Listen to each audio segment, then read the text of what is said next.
right? The Dallas Mavericks. Dallas Mavericks could look to trade the 10th pick in the NBA draft. I'm not sure, what they're looking for. In particular, you hear some rumors about them being interested in Anthony Davis, but let's talk about it. Check out the Detroit Pistons Talk playlist. Thumbs up the video, share the video. Subscribe to the channel. So yeah,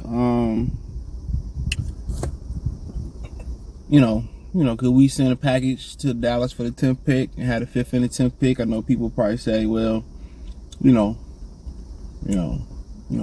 need any more young players or acquire any more young players, but I mean, you could take that 10th pick and, maybe, pair it with the 5th pick and go get you something even better.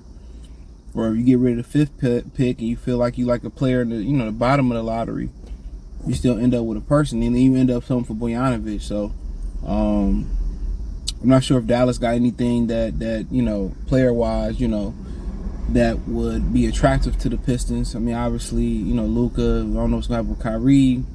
I think Christian Wood was already here. He moving on from Dallas is the expectation, but could be a thought. You could stay at 5 and 10. A lot of people kind of want the Pistons to kind of make that jump. The whole thing is like, well, the Heat didn't tank, and the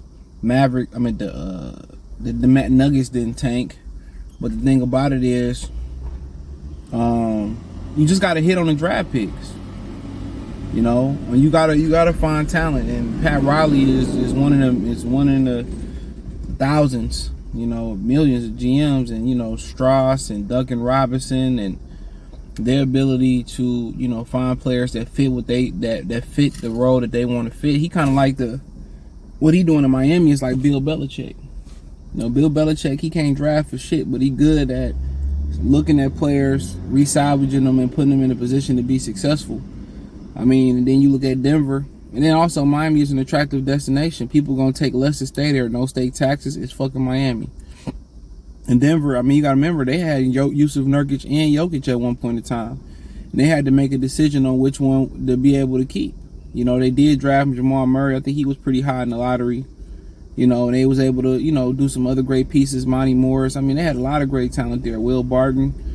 And then, they had to shade the roster down and kind of mix some guys up, but they was able to hit on their players. And historically, over the last 23 years, the Pistons, have not been able to hit historically. The obvious ones, Carmelo over Darko Milicic, or if it was taking Giannis over KCP, if it was taking, I think was it Devin Booker over Stanley Johnson. I mean, you can go on and on and on and on again. They're not able to hit in the second round. They're not hitting in the end of the first, the middle of the first, or early in the first round. Well, no matter where they've been at, they've been missing. They've been missing on these picks. So at the end of the day, people want to get in there and get that star to Detroit. And obviously the James Hardens and guys like that not gonna come. But Troy Weaver, outside of the 2020 draft, looked like he been pretty good at doing what he do draft wise. Cade Cunningham, I mean, if he can stay healthy. Jaden Ivey, he looked like a stud. Jalen Duren like a stud. So, he had 3 really good draft picks in the last 2 drafts. In his first draft, I mean, with some obvious misses there. Tyrese Maxey, Tyrese Halliburton. Desmond Bane promised him was going to pick him, didn't pick him. So, and obviously, the coach wasn't able to utilize some of the talent as well as they could. But like I said before, man, you acquire another pick from Dallas, and then who knows what you can do. Obviously, they got to make the salaries work probably. But, that'll get Dallas another shooter to go with Luka Doncic. They go with Kyrie Irving. He can come off the bench, give him hot offense. He can start no matter what they want. Defensively, it might not go along what they want. They probably got to get better defensively. I mean, would they be interested in Wiseman? Would they be interested in Stewart? Would they be interested in, Burke? Or who knows? But, I ain't opposed to getting back in the first round, even if you keep the 5th or you pair the 10th with the 5th and go get something better. I mean, Boston saying they might blow it up. Anthony Davis might get moved. It's a number of things that could happen. So even if they stayed at 5 and 10, as long as you make it count. You're a young team anyway. I mean, you need more veterans, and they got a bunch of money. So, they got a couple swings at this. They got a couple swings at couple at bats at this. I mean, you can trade for, an expiring contract or a known commodity. You can trade for an expiring contract. You can draft guys and continue the youth movement. I mean, you can, sign guys in free agency, overpay for some guys in free agency, and like Houston gonna be very active for free agency. James Harden may come back. I don't know how that's gonna work. He said he want to come back and he want to be the Harden role, meaning where he want to score and dominate the ball. That don't really go along with Josh Christopher and Jalen Green and Kevin Porter do. So that don't really go. That don't make no sense schematically for them. So, but like I said before, don't know what's gonna happen in New Orleans.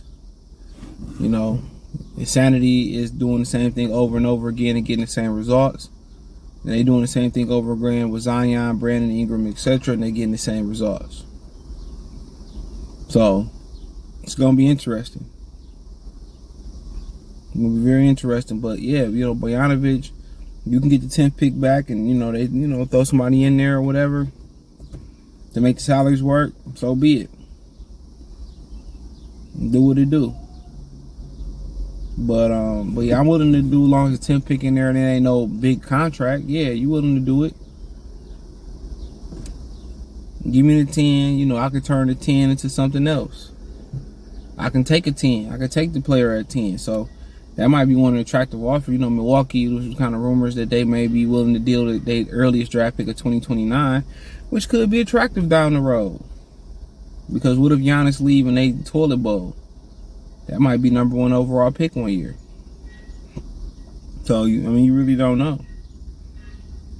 You start looking around the league and, what can you do? Kind of sound like Miles Bridges is going to go back to Charlotte. So where can you get relief from? So it's a great question. But yeah, Bogdanovic can use Dallas. They be in Dallas. They need to shoot. They need the instant offense off the bench. Dallas in a tough cookie.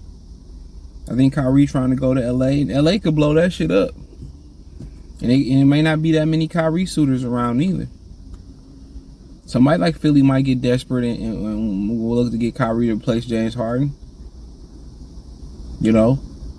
Somebody might get desperate and be willing to pay Kyrie outside of Dallas, but she had to be seen, so we gotta see what happens. But hey, let me know what you girls and guys think. Check out Detroit Pistons Talk playlist. Thumbs up the video, share the video, subscribe to the channel. Next subscribe button is the bell icon button. Hit all notifications, increase your chance, get notifications. We go live and drop video. Check out Detroit Pistons Talk playlist for more videos like this. Hit the link tree. Find me on Twitter, Instagram, Spotify, Anchor, Cash App, Venmo, PayPal, Apple Podcasts, Google Podcasts, the whole 9. Appreciate the love and support. Peace.